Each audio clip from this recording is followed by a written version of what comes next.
Well, hello, hello. And well, today is Friday. It could be any day of the week on which you're viewing this video.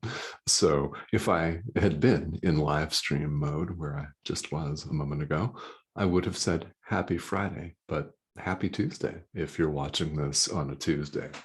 All right.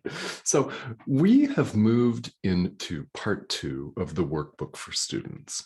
And words mean little now. We're still going to be using them, of course, naturally. I'm using them on this video so you can watch and listen, right? We use them to communicate with one another. But when the course talks about words meaning little now, it's leading us into the realm of experience, into the realm of direct experience of God's presence, of the peace of God. In other words, of who we really are. This can be talked about for sure, but words pale in comparison. And the reason the truth with a capital T cannot be understood by words is that words are merely symbols of what they represent, as we've seen. Now, they're very important, and here in the world, it's very important, isn't it, for us to choose them accordingly, to choose them skillfully and compassionately and wisely. Because we can and have given the wrong impression a lot in life. Who hasn't? Yeah. Spirituality is all about experience, and this is where the workbook for students of A Course in Miracles leads us to direct experience. How does one have direct experience? Well, it's quite technically possible for you to simply experience a spontaneous flash. Who knows when enlightenment will come? Truly, who knows? Who can really say? Now, if it's not going to come for you in the next 15 minutes, which I'm venturing to guess is more likely than not the case, then we prepare ourselves by practicing. We attune ourselves, we attenuate ourselves, we get out of our own way, we identify and remove barriers that block our experience, our direct experience. The more we practice, the sooner that full and complete awakening will come. As the Course so beautifully and succinctly puts it, this is the purpose of time. Yeah, this is the purpose of time so that we may practice and experience. And for the vast majority of us, this is indeed a process, isn't it? It's a process for me. It's a process for just about everybody. We find that the ego is resistant, that our small sense of self with a little lowercase s is incredibly resistant to the truth. It feels, and rightfully so, threatened. So here in part 2 of the workbook, we're devoting less time to specific exercises. As you recall from the first few exercises in the workbook, there were a number of practice periods and specific instructions that may have seemed rather weird to you. It's true, right? They may have seemed rather bizarre, and you could have found yourself, and many of you probably did, find yourself thinking, what is the point of this? Everything I see does not mean anything. This mask does not mean anything. This body does not mean anything, right? What's the point of that? Well, here having come this far in the workbook, it becomes, doesn't it, a little bit clearer what the point of all of this is. Spirituality is getting out of our own way so that we may experience the love and the presence of God, and that we may recognize that as ourself. Quite simply. Now, of course, spirituality is disarmingly simple. That's the point. It's not deceptively simple, not at all. It's disarmingly simple. It's disarming the ego. You know, as we drop our defenses, as we drop the personal territory that we've so carefully cultivated over countless eons, that we've so carefully cultivated over this lifetime, if the idea of past lives does not resonate with you, think of the last few decades, of this lifetime. What we do in the world is define and defend personal territory. As we let go of that personal territory, things seem different. We experience things differently. And you may have noticed some profound and beautiful changes in yourself and how you show up in the world. For example, are you more patient than when you started this workbook? Do you find that you're slower to anger, that you're slower to pass judgment, whereas before you may have rushed to snap judgments just out of pure conditioning and habit, like we all do?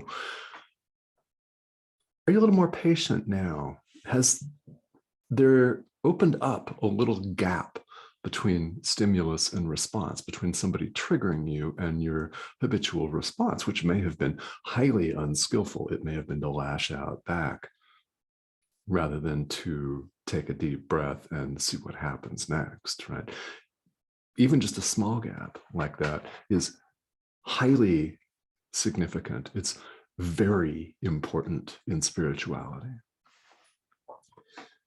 So in this particular segment of part 2 of the workbook, you'll notice, especially if you've been through this more than once here, and I know some of you have, there is a philosophical, question, right? What is forgiveness? And we're spending 10 lessons with what is forgiveness as the theme. This is an overarching theme. And of course, I just used the word philosophical. It's more than just that. It's designed to get us to go deep with ourselves and to ponder, to contemplate. What is forgiveness? Well, it's acknowledging, it's a recognition that what someone else seems to have done to you never, in fact, took place. Forgiveness, this is very important, and it's in the very first paragraph here of what is forgiveness, which I invite you to read. It's 5 paragraphs of some commentary that help set the tone for today's lesson, which is lesson 221, and those that follow. There are 10 of them here. So, forgiveness does not pardon sins, okay? This is a really interesting, and the workbook says this here, so you can go and you can read it, but it's worth some commentary for sure. Forgiveness does not pardon sins. That would make them real. So it does not pardon sins, grievances, and make them real. It simply sees that there was no sin. It acknowledges that there was no sin at all. There's no such thing. Forgiveness simply recognizes that. It recognizes your brother and sister's total innocence,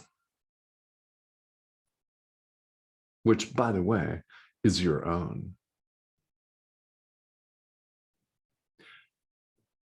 When we think about it in these terms, It's very profound, isn't it? Rather than take a look at something that someone did that harmed you or gave you offense in any way, rather than pardon that specific event, we overlook it with forgiveness. It's not forgiveness as the world sees it sometimes, right? Maybe you have had a parent, maybe your mother, like my mother, forgave with strings attached. Well, that's not the way that works, right? If you deign to forgive somebody and you hold that over their head, is that real forgiveness? No. Love is unconditional. It's without condition of any kind. It's total. As the Course says early on in the text, all expressions of love are maximal. It's love with a capital L. There is no sin. Now, perhaps you've been raised in a fundamentalist tradition, as I was, by the way, that gives full-blooded life to sin, and people label themselves as sinners, as less than, as scum, really, unworthy or undeserving of the love and mercy of God. Perhaps you were raised in that way. I was. It never resonated with me. That's why I'm here teaching A Course in Miracles, because I just knew in my gut, deep down, that there was no way that that could actually be the case. There's no way love could hold a grudge. There's no way love could be offended at all. It's total maximal.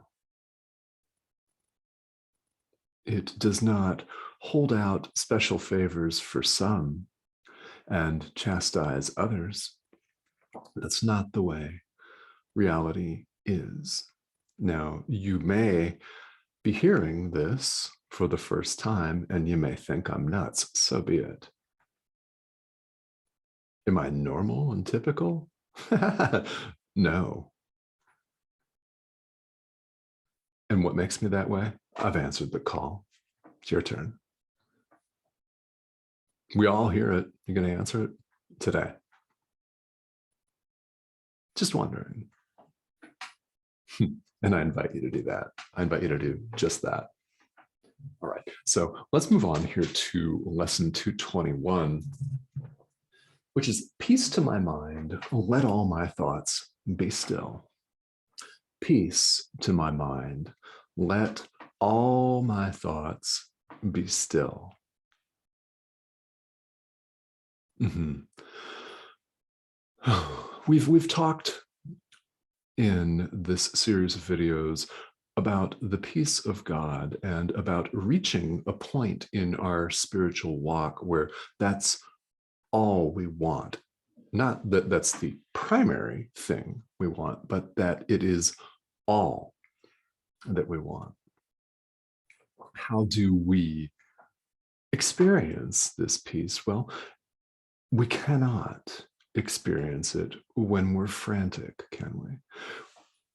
It's not possible for us to experience this peace, the peace of God, when we're in a fit of rage, when you're in a fight with your partner, or when you're flipping somebody off on the freeway, or when you're so engaged and distracted on your social media feed that you can't hear and see what's going on right in front of you. Right? We've all done that. That is not how we experience the peace of God. That is something we experience in quiet. It doesn't have to be total quiet, but there has to be enough laying the distractions aside for truth to dawn. In reality, as we know, it's not dawning. It's always been there. We're simply choosing to leave our crap to the side and see it. It's when we allow our thought train. It's like a freight train, a bullet train, isn't it? It's when we allow that thought train to be still that we can hear the voice for God, the Holy Spirit. If you're not following A Course in Miracles as your primary spiritual path, and that's not required at all, by the way, you will be able to listen to the messages of your guide or guides when you're still, when your mind is not preoccupied with 5,000 different things, none of which it can accomplish in the present moment. They're all past or future. It's in the present moment, in quiet, peace, and stillness, that we have the spiritual experience that we're looking for. It's where we cultivate this readiness. It's where we leave the psychodrama, all of our baggage to the side. Doesn't mean we're not going to pick it back up, because we're all gluttons for punishment in that way, aren't we? Yeah. You don't have to identify yourself on that one, because that's a yo-yo that we've all been on at one time or another, isn't it? But when we leave all of that to the side, that is the space in which we experience the peace of God. This is why meditation and mindfulness practices are so critically important to spirituality.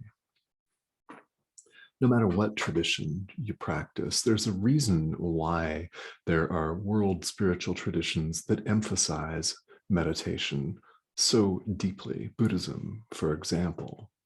There's a reason why people sit cross-legged in quiet contemplation. Now, who knows? I mean, their minds could be running off thinking about the future or the past. Happens, right? But there's a reason why this practice is so prominent in world spirituality. So to the degree that you're able to sit with this idea, we sit and we allow, we sit and we await God's response. He's promised he will respond. It's natural. We just have to clear all of the drama so that we can hear, so that we can feel. Yeah. That's our work, is to show up in the present moment and simply practice, simply let the truth be. Let the truth be itself. This is our work. So however you do that today, I hope that you'll do it often. I hope that you'll do it really intentionally, because that is what it takes to create a new habit, isn't it? Intention. Well, this is lesson 221 of the workbook. So this tells me that you've created some really beautiful intention, and we all thank you for that. All right, so happy practicing. I'll see you again.